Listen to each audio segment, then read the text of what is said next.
je suis Abdoulaziz Diop, membre du comité national ITE Sénégal, président de la commission communication. Oui, cette session de formation entre dans le cadre des semaines ITE. Vous savez, chaque année, le comité national ITE produit des rapports annuels qui nous donnent une photographie claire du secteur extractif dans toute sa chaîne de valeur. Et comme les ressources appartiennent au peuple sénégalais selon la Constitution en son article 25, donc il est normal d'aller vers ces communautés et que c'est des ressources nationales. Donc nous avons fait les étapes de Kédougou, de Fatick, de Saint-Louis, de Matam. Thiès aujourd'hui constitue la dernière étape dans le cadre de cette caravane ITE. Et dans cette semaine ITE, nous avons fait un CAD avec l'ensemble des parties prenantes, les autorités administratives, les autorités locales, la société civile, la presse, les acteurs locaux. Hier, c'était avec les élus locaux. C'est des sessions spécifiques. Mais aujourd'hui, c'est une session extrêmement importante avec les acteurs locaux de développement qui concerne le contenu local. Le contenu local, mon collègue y reviendra tout de suite,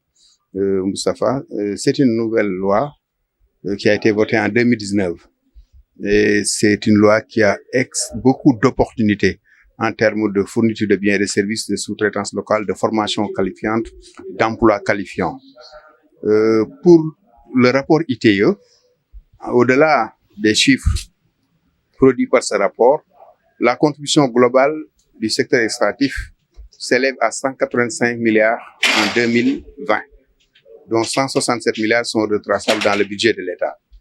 Et les dépenses sociales des entreprises qu'on appelle communément RSE, c'est 5 milliards 765 millions. Mais pour le contenu local, quand vous faites la comparaison entre ce qui est retraçable dans le budget de l'État et les revenus générés par le contenu local, vous voyez que c'est là où on devra mettre le curseur. Le contenu local a généré 1116 milliards en 2020, dont 219 milliards seulement pour les nationaux ou pour les locaux. Cela montre que le ratio est très faible. Donc, c'est les étrangers qui captent plus d'opportunités. C'est pourquoi aujourd'hui, nous sommes venus à Thiès, la première région minière du Sénégal en termes d'implantation et de contribution, parce que pour rappel, sur les 185 milliards, les 66 milliards proviennent de la région de Thiès. Les dépenses sociales, c'est 1 milliard 346 millions. Mais pour le contenu local pour la région de Thiès, c'est 392 milliards, dont seulement 92 milliards pour les nationaux et pour les locaux. Il y a beaucoup d'opportunités qui ne sont pas du tout connues à travers les différents codes, le code minier, le code pétrolier, la loi sur le contenu local. Donc, cette session aujourd'hui, elle est spécifique, destinée à ces acteurs locaux, d'abord pour avoir accès à l'information, à la bonne information. Mais il s'agit surtout aussi de les accompagner en termes de capacitation, en termes de renforcement de capacité, mais aussi en termes de mobilisation de ressources pour pouvoir capter toutes ces opportunités liées au contenu local, qui est aujourd'hui vraiment le levier sur lequel le Sénégal peut compter. Parce qu'en plus, Thiès, aujourd'hui, compte plusieurs structures de formation professionnelle. Nous avons l'Université de Thiès, nous avons l'Institut universitaire de technologie, nous avons l'école polytechnique, nous avons le centre d'enseignement professionnel, le lycée technique. Donc, il y a autant d'opportunités aujourd'hui pour les jeunes de la région aussi, pour pouvoir bénéficier de formations qualifiantes et d'emplois qualifiants. Nous l'avons même dit dans le cadre de la RSE, dans la zone de Mboro, pourquoi pas un lycée minier ou un centre d'enseignement professionnel pour pouvoir fixer ces jeunes et avoir une adéquation entre la formation et l'emploi. C'est-à-dire contractualiser avec les entreprises pour que leurs besoins en emploi soient formés au niveau de ces structures de formation. Donc, il y a autant d'opportunités sur lesquelles nous sommes revenus ce matin avec les acteurs locaux pour boucler cette semaine ITE dans la belle région de Thiès, première région minière du Sénégal. Voilà un peu résumé le sens de la rencontre de ce matin. Maintenant, sur les contours de la loi, les différentes opportunités liées à ce contenu local, mon collègue Moustapha Fall, chargé des affaires juridiques, y reviendra tout de suite. Absolument. Vous savez, au Sénégal, toutes ces structures, d'abord, nous avons la chance d'avoir plusieurs structures dans ce secteur. Le comité national ITE, c'est surtout pour la transparence. Nous, on collecte des données, on les partage avec les populations pour susciter un débat public informé. Parce que ce que nous faisons aujourd'hui, c'est l'exigence de la norme. C'est un débat public informé. Mais ces comités locaux, le comité national de suivi du contenu local, la COS-Pétrogaz, les ministères sectoriels, ils sont tous représentés au niveau du comité national ITE Sénégal. Ce qui fait qu'il y a cette synergie entre toutes ces parties prenantes. La société civile, le secteur privé et l'État au plus haut niveau. Et c'est ça qui nous a valu presque tous ces résultats. Mais nous avons aussi beaucoup de réformes aujourd'hui majeures. Mais des réformes tenant compte du nouveau contexte pour que le Sénégal puisse capter toutes ces opportunités. Parce que c'est un jeu d'équilibre. nous sommes en face de parties prenantes, mais qui ont des intérêts divergents. Les entreprises, qu'on le dise, elles ne sont pas des philanthropes. Elles sont dans une logique de profit. L'État aussi compte sur ces ressources quand même pour asseoir l'émergence et le développement durable. Les communautés ou les populations aussi attendent beaucoup de ces ressources. Donc, il s'agit surtout de cette carte de l'équilibre, mais aussi de cette mutualisation, de cette mise en cohérence de toutes ces structures, mais de tous ces textes pour pouvoir capter toutes les opportunités liées à l'exploitation de ces hydrocarbures. C'est pourquoi nous disons que le Sénégal, nous avons la chance vraiment d'avoir un pays stable, mais d'avoir aussi des textes adaptés. Maintenant, il s'agit surtout de passer de la conformité sur le plan technique, sur le plan institutionnel, sur le plan réglementaire, et traduire toutes ces réformes, tous ces textes en impact réel dans le vécu des populations. Voilà un peu le sens de notre propos. waaw tënk ci wolof man Abdoul Aziz Diop maa ngi bokk comité national ITIE bokk ci ndaw yi teewal société civile waaye aussi di présider lëkkale commission communication jokkaloo bi tey nag ñi ngi Thiès ndax dañoo at bu ne dañuy fésal rapport xam nga ITIE dafa nekk kuréel boo xam ne kuréel bu coobarewu la boo xam ni soo ci duggee kuréel bu am solo la mais dugg coobarewu la Sénégal 2013 la ci dugg lu jiitu 2013 benn citoyen sénégalais mënu la woon wax ressources yi lan lay jural réew mi meññee fi jógee ci biir suuf mais depuis 2014 ak léegi gis nañ bii mooy suñu 8e rapport jógee nañ ci 46 milliards ba 185 milliards sa loolu ITIE moo tax ñu xam ko mais rapport bi saa ñu ko génnee dañ ko refésal maanaam waruñu yem rek ci Dakar dañu war a dem ci askan wi ndax constitution moo ni ressources yi askan wee ko moom article 25 askan woowu nag mooy réew mi yëpp moo tax bi ñu jógee ci Dakar bi ñu ko publier ba pare dem nañu Kédougou dem nañu Fatick dem nañu Saint-Louis dem nañu Matam tey nag Thiès lañ mujjee ndax Thiès dayo bu mu am ndax mooy première région minière entreprise yi gën a mag fi lañ samp gis nañ ICS fii gis nañu GCO si wàllu zircon Ciment du Sahel Dangote carrière Ngoundiane loolu lépp mu nekk lu am solo du ñuy ñëw nag ci benn rek région def rek benn fan dajale acteurs yi dem ñu ne nañ ko def ay pàcc bërki démb dañoo gouverneur dafa mobiliser tous les acteurs locaux muy autorité administrative yi préfet sous-préfet yi députés yi hauts conseillers yi élus locaux yi société civile presse bi acteurs économiques ñu waxtaan démb ñu ne élus locaux yi rek ñoom tamit parce que du sañ-sañ bu ñu transféré ndax mine du compétence transférée mais am nañ ci àq bu ñu war a jot loolu ñu xam ko tey nag bi ci ëpp solo ñu ne nañ dajale acteurs de développement locaux yi jaar ko ci chambre de commerce chambre des métiers ndax li tax ñu leen dajale ndax rapport bi dafa fësal ni mi ngi jural secteur extractif ci 2020 185 milliards téeméer ak juróom-ñett fukk ak juróom mais téeméer ak juróom benn fukk ak juróom-ñaar rek moo dugg ci gafaka état mais ci biir loolu ñu gis tam dépense yu coobarew yi presque juróomi matul sax juróom benn milliard 5 milliards 765 millions li nga xam ni dañ koy jox askan wi lii dañuy gis ni ci wàllu santé la tuuti na ci wàllu éducation mais li ci ëpp solo ñu gis ni appui divers foofu tam ñu gis fa lu bare bari 56% billet Makka yeeg li ñuy jox communauté religieuse ñun loolu lépp soqaliwul dëkk bi lii soqali dëkk bi mooy fexe ba am yëg-yëg mu yokk ci wàllu croissance yokk ci wàllu xëyu ndaw yokk ci wàllu koom moo tax activité tey bi contenu local lañ ko tuddee loi la Moustapha Tine ñëwaat muy gën a jege gën a yey contenu local boobu nag ci rapport bi dafa fesal ni 1116 milliards maanaam téeméer ak junni ak téeméer ak fukk ak juróom-benn milliards la jural Sénégal ci 2020 waaye ci loolu lépp ñaar téeméer ak fukk ak juróom-ñeent rek 219 milliards moo ñëwaat ci doomu réew mi niñ ko jàppee mais su dee région de Thiès 392 milliards la rapport bi fesal ni ci wàllu contenu local moom la leen jural ci wàllu boobu 92 milliards moo ñëwaat ñun léegi nationaux yooyu ak locaux yooyu jàpp na jaadu na tey ñu ñëw comme loi la dañ ko war a fesal gën ko faram-fàccee ci langue nationale mais aussi dans une version simplifiée loo xam ne du nekk lu technique lépp ñëpp mën koo xam ndax tey xam li nga moom xam sa sañ-sañ xam li ci sa àq soo ko xamee rek dafay jur yokkute moo tax tey atelier wu tey bi mu am solo trop ñu dajale acteurs locaux yi transporteurs yi sous-traitants yi même ñi nga xam ne dañuy nekk ci wàllu formation pour ñëw jàppale leen mais beneen bi itam Thiès gis nañu ni dafa nekk région boo xam ni dafa bari ay bérébu jàngalekaay université mi ngi fi école polytechnique mi ngi fi ISEP mi ngi fi yooyu yëpp tamit dafa jaadu tey doomu dëkk bi jaratul ñu dem faneen ñu mën leen former pour que lëkkaloog entreprise yi ndax ay GCO def nañ ko fi daaw jéeg former lu war a jege téeméeri ndaw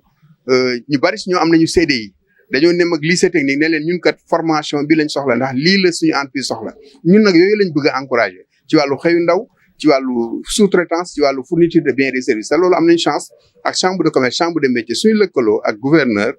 comité national ITIE ak comité national de suivi du contenu local parce que ay kuréel la pour gën a jàppale population yi mais gën a jàppale aussi ces acteurs locaux de développement loolu daal tey mooy solos ndaje bi nga xam ni moo tax ñu ñëw Thiès. xam nga ñoom ñëpp réew mi la ñuy liggéeyal wax yomul sax loolu xam nga dafa bari kuréel yoo xam dañ leen samp lépp rek pour yorin wu sell wu ñoŋ xam nga COS-Petrogaz mi ngi fi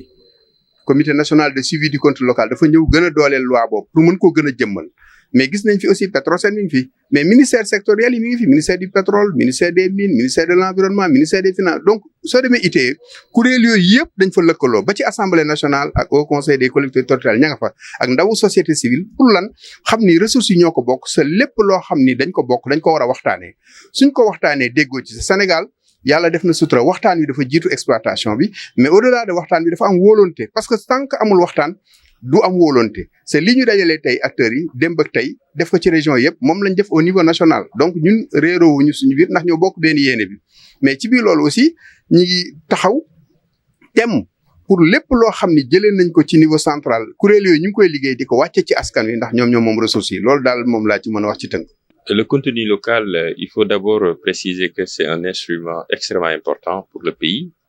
C'est même une priorité nationale. Mais la définition qu'on peut donner du contenu local, c'est de dire il s'agit, en dehors de la fiscalité, l'ensemble des opportunités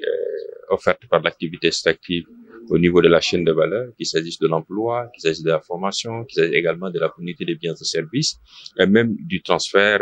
du savoir-faire. Et comme vous savez, le Sénégal s'est doté d'une loi sur le contenu local depuis 2019. Et cette loi relative au contenu local d'aujourd'hui encadre dans le secteur pétrolier l'ensemble des activités liées au contenu local, qu'il s'agisse de l'obligation pour les sociétés pétrolières de soumettre le plan de contenu local, mais qu'il s'agisse également de soumissionner, de mettre tout ce qui est opportunité de marché au niveau d'une plateforme qui a été instituée et qui permet à tous les fournisseurs d'accéder aux informations. Mais le plus important, c'est que au niveau de la loi, il y a des régimes qui sont établis. Il s'agit d'un régime exclusif, un régime dans lequel aucune entreprise étrangère ne peut soumissionner, parce qu'il s'agit d'un secteur dans lequel le pays a la capacité, a une totale capacité. Il y a également un régime qu'on peut qualifier de régime mixte. C'est un régime dans lequel également on constate que quand même il y a une part minimale que le pays peut assurer, mais il faut quand même ouvrir le marché en favorisant un peu des joint ventures. Et le dernier régime aussi, c'est le régime qu'on qualifie de régime non exclusif, lié au fait que il n'y a pas forcément de disponibilité au niveau du pays, et donc il faut ouvrir le marché et favoriser la concurrence dans le secteur. Alors pour ce qui est du secteur minier aussi, il faut le rappeler, il y a un projet de loi qui a été adopté récemment en Conseil des ministres pour encadrer le contenu local dans le secteur minier. Mais il faut rappeler que le Code minier de 2016, en ses articles 425 et 109, contient déjà des dispositions de contenu local. Pour l'article 425, c'est l'obligation pour les sociétés minières de publier leur plan de passation des marchés pour permettre aux fournisseurs et aux prestataires d'avoir accès à toutes les informations liées à l'approvisionnement local. Il y a également l'article 109 qui pose le principe d'une préférence nationale en termes d'emploi, mais également en termes d'opportunités liées à des formations. Donc globalement, ce qu'on peut dire, c'est que le contenu local fait l'objet d'un encadrement au Sénégal, à la fois juridique et institutionnel. Et donc, pour le secteur minier aussi, je crois, dans les mois à venir, il sera important de voir l'adoption de la loi, mais en même temps aussi voir tout ce qui est instrument opérationnel pouvant permettre aux nationaux de capter surtout tout ce qui est part de marché lié au contenu local. waaw liñ mën a wax mooy contenu local dafa nekk lu nga xam ne dafa am solo ci réew mi mën nañ jàpp ne sax priorité nationale la ndaxte léegi contenu local ñu ngi koy wax fépp waaye contenu local liñ ko mën a définir rek mooy que dafa nekk lu nga xam ne day permettre réew mi gis ci boppam ak askan réew mi gis ci boppam ndaxte dafay concerner liñ naan opportunité yi nga xam ne chaîne de valeur bi maye na ko moo xam ci wàllu xëy mi moo xam ci wàllu li compagnie bi soxla biens et services moo xam aussi ci wàllu transfert savoir-faire moo xam aussi li nga xam ne ay doomi réew mi lañ mën nañ bokk ci wàllu société yi nga xam ne ñoom ñi ngi fi donc contenu local nag am nañ loi bu nga xam ne jël nañ ko 2019 te mu soxal secteur pétrolier léegi ci loi boobu nag dafa am lu am solo luñ fa bëral mooy que ni am na léegi kuréel gu nga xam ne teg nañ ko muy comité national de suivi du contenu local moo war a ceytu li nga xam ne mooy contenu local ak tamit compagnie bu ñu waree soumissionner seen plan de contenu local ñu jébal ko moom mu ceytu ko xool ba xam est-ce que li loi bi wax ñoom bëral nañ ko leen la ci topp tamit loi bi teg na ay régime yoo xam ne day mën a tax ñu natt réew mi bi ci njëkk mooy régime boo xam ne moom lañ tuddee régime exclusif parce que njott nañ ne réew mi lépp lu war a génnee foofu mu ngi fi donc réew moom régime boobu nag ay doomi réew mi rek ci mën a yëngu beneen régime bi ci topp nag moom lañ tuddee régime mixte régime boobu nag naamte dañuy naatable ne am na lu fi ne waaye matewul donc dañ ciy ubbi permettre sociétés étrangères yi ñu lëkkaloog ay sociétés locales beneen régime bu nga xam ne nag moo nekk régime bu nga xam ne mooy gën a jafe-jafe mooy régime bu nga xam ne réew mi xool na ni li fi ne matewu ko donc dañ ciy ubbi bàyyi étranger yi ñi nga xam ne ñoom tamit ñu kii ci mais li ci gën a am solo rek mooy ñu contrôler disposition juridique yooyu nga xam ne loi bi prévoir na ko pour compagnie yi mën ko bëral ba réew mi mën ci gis si boppam li ñu naan contenu local leneen la ci topp tamit plateforme bi nga xam ne dina permettre fournisseurs yi ñu mën di am accès à l'information parce que plateforme boobu mooy tax lépp luy opportunité fa lay nekk léegi nag leneen la ci topp mooy secteur minier nag am na loi bu nga xam ne jël nañ ko fan yi ñu adopté ko conseil des ministres léegi war nañ ko wote waaye loi boobu liñ ci gën a am solo rek mooy léegi secteur minier comme secteur pétrolier day am loi bu nga xam ne mooy ñëw encadrer liñ naan contenu local waaye nañ fàttali ne nag code 2016 bi nga xam ne moo nekk code minier am na disposition yi nga xam ne day wax contenu local bi ci njëkk mooy article 85 dafa wax ne képp kuy société minière war nga defar plan de passation ba pare nga génne ko mooy plan de passation des marchés ndaxte këyit googu mooy tax ñu mën a xam liñ naan approvisionnement bi compagnie bi lan lay soxla ci at mi pour que su ko defee ñi nga xam ne ñoo fi nekk ay société locale mën a gis seen bopp ci loolu. beneen la ci topp article 109 le code minier de Missirah prévoir na ko foofu tamit ci wàllu lépp luy wàllu emploi wàllu formation di waral ne compagnie minière bu fi nekkee rek am na ay obligation contenu local yu nga xam ne tegu na ci ndoddam moo xam mu war a génnee lan lay soxla maanaam plan de passation moo xam aussi nan la ñi mu war a jël te mu war a nekk également doomi réew bu fekkee xam-xam bi mu ngi fi ak mëneel bi